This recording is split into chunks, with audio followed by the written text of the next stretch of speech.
Hello student, welcome to my YouTube channel Rohit Academy. Student, आज हम इस वीडियो में आप लोगों को बताएंगे कक्षा 11 का विषय बायोलॉजी यानी कि जीव विज्ञान अर्धवार्षिक परीक्षा का पेपर है 2023-24 का, जिसका कोड है आपका NM01 है और आपका पूर्णांक है 70 नंबर का है और समय आप लोगों को दिया गया था 3 घंटे।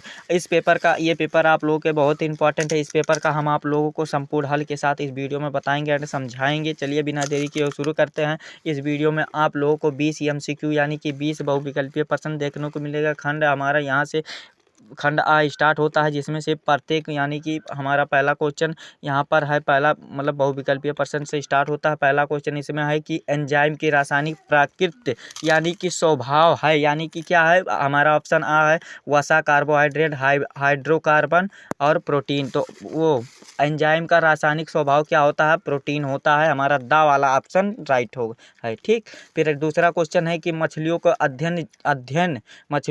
अध्ययन जीव विज्ञान की किस शाखा के अंतर्गत करते हैं? देखिए, मछलियों का अध्ययन जीव विज्ञान की किस शाखा के अंतर्गत कहते हैं?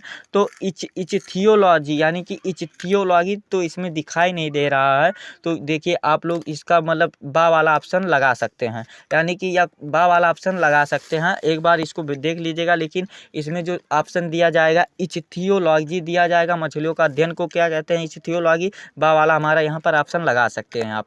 फिर अगला क्वेश्चन तीसरा है कि जीवाणुओं में नहीं होता, यानी कि जीवाणुओं में क्या नहीं होता है? तो जीवाणुओं में माइटोकॉन्ड्रिया नहीं होता, यानी कि सा वाला हमारा राइट आंसर है। फिर अगला क्वेश्चन क्या है? अगला क्वेश्चन जो है कि मोनेरा जगत का सदस्य है, यानी कि मोनेरा जगत का सदस्य क्या है? तो मोनेरा जगत का जो सदस्य होता है क्या होता है? बैक्टीरिया होता है, यानी कि जीवाणु होता है। आ वाला हमारा राइट आंसर है। फिर अगला क्वेश्चन देखिए क्या है, पांचवा क्वेश्चन कि मानव में कवकों द्वारा उत्पन्न एक सामान्य व्याधि है, तो क्या है इसका जो सही आंसर होता है? देखिए रिंग बर्म होता है, यानी कि ये हमारा दा वाला ऑप्शन राइट है, ठीक। फिर अगला क्वेश्चन भी देख लीजिए आप लोग कि संघपोरीफोरा वर्गीकरण किस पर आधारित है? यानी कि देखिए थोड़ा जूम करके दिखाने की कोशिश कर रहे हैं कि संघपोरीफोरा किस पर आधारित है? तो कंटिकाय पर आधारित होती है, यानी कि बा वाला हमारा राइट आंसर होगा, ठीक। फिर अगला क्वेश्चन क्या है? जल संवहन तंत्र किस वर्ग के मुख्य लक्षण है? तो किस वर्ग के मुख्य लक्षण है जल संवहन तंत्र? तो ये इकाइनोड मेटा के संग, यानी कि सा वाला हमारा राइट आंसर होगा, ठीक। फिर अगला क्वेश्चन देखिए क्या है, 6 वाला क्वेश्चन क्या कहा है कि राइबोस शर्करा से कौन सा नाइट्रोजनीय क्षारीय व सहानद नहीं होती है? तो क्या नहीं होती है? तो देखिए 6 का जो सही आंसर होगा, 6 का सही आंसर होगा बा वाला हमारा राइट आंसर है कि थायमीन नहीं होती है, ठीक। बा वाला हमारा राइट आंसर है। फिर अगला क्वेश्चन देखिए क्या है कि प्रवालाभ जड़ें पाई जाती है, यानी कि प्रवालाभ जड़ें कहाँ पाई जाती है? टेरिस में पाई जाती है। सा वाला हमारा राइट आंसर है।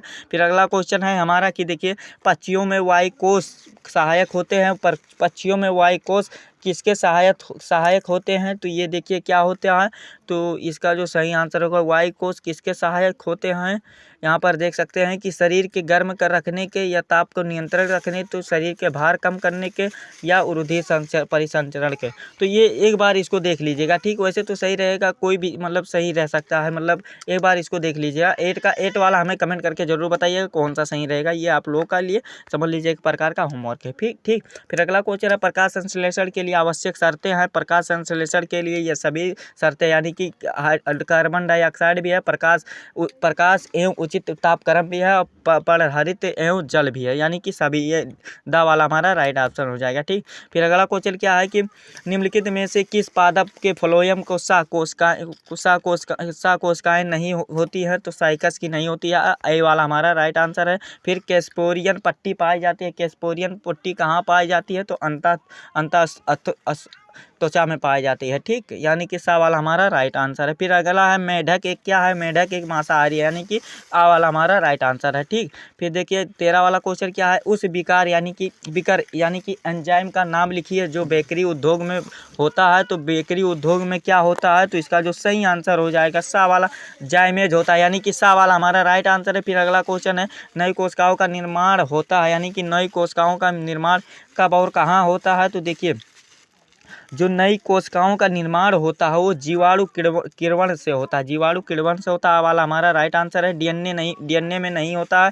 डीएनए में क्या नहीं होता है ये बताना है हमें, यानी कि डीएनए का फुल फॉर्म क्या होता है जानते हैं? डीएनए का फुल फॉर्म होता है डी राइबो न्यूक्लिक एसिड होता है।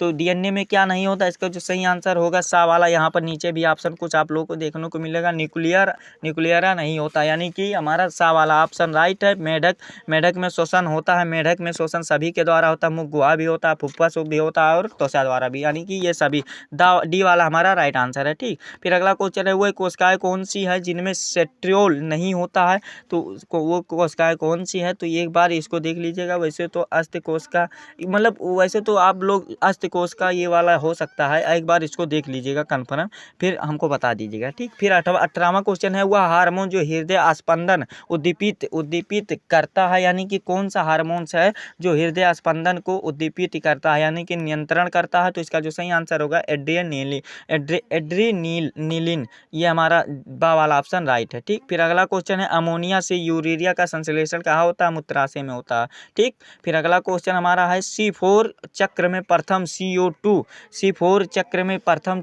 CO4 ग्रहण करता है, तो कौन ग्रहण करता है? यानी कि PEP की फुल फॉर्म का होता है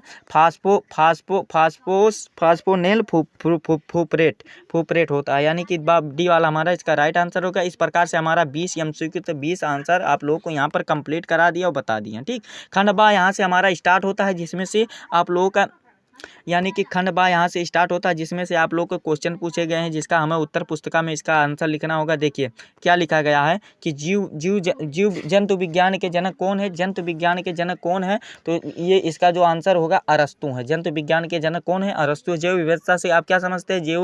जैव को उनके कर्मावाइद यानी कि नियंत्रण करके रखना ही जैव विविधता कहलाता है। और फिर पेनिसिलिन के खोज करने वाले विज्ञानी का नाम, तो एक बार इसको देख लीजिएगा। 2 नंबर का क्वेश्चन है प्रत्यक्ष और अप्रत्यक्ष परिवर्तन का क्या अंतर है? छोटा सा अंतर लिख दीजिएगा। संघ पोरीफेरा का वर्गीकरण किस आधारित पर? एंडोप्लाज्मी रेटिकुलम का कार्य को बता सकते हैं। और नील हरित शैवालों को जीवाणुओं को क्या समानताएं होती है ये बता दीजिए। कोशिका की मूल इकाई है, संक्षिप्त में वर्णन कीजिए, यानी कि छोटा में वर्णन करना है। और एंजाइम के कार्यों का उल्लेख भी करना है यहाँ पर।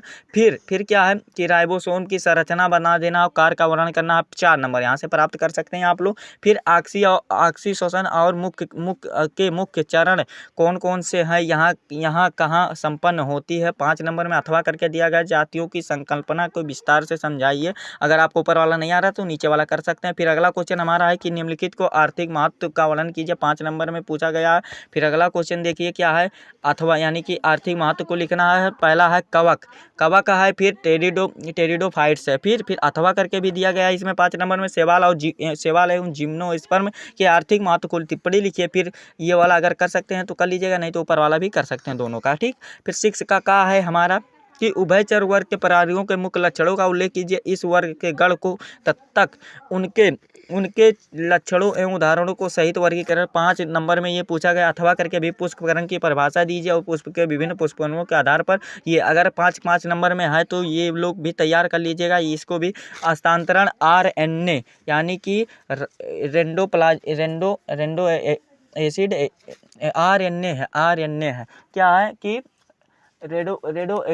रेंडो यानी कि इसको एक बार देख लीजिएगा। रेंडो RNA पर संक्षिप्त परिचित अथवा पेशी ऊतक कितने प्रकार के होते हैं? आरेखित पेशी ऊतक की संरचना लिखिए। ठीक, फिर इस प्रकार से यही पेपर आप लोगों का इतना ही था। आप लोगों को पेपर में इस सभी पर्सन को दिखा दिया और बता दिया और एंड समझा दिया है। आप लोगों को वीडियो कैसा लगा कमेंट करके ज़रूर बताइएगा। अगर आप हमारे चैनल पर नए हैं तो चैनल को सब्सक्राइब कर दीजिएगा और बेल आइकन को भी दबा दीजिएगा।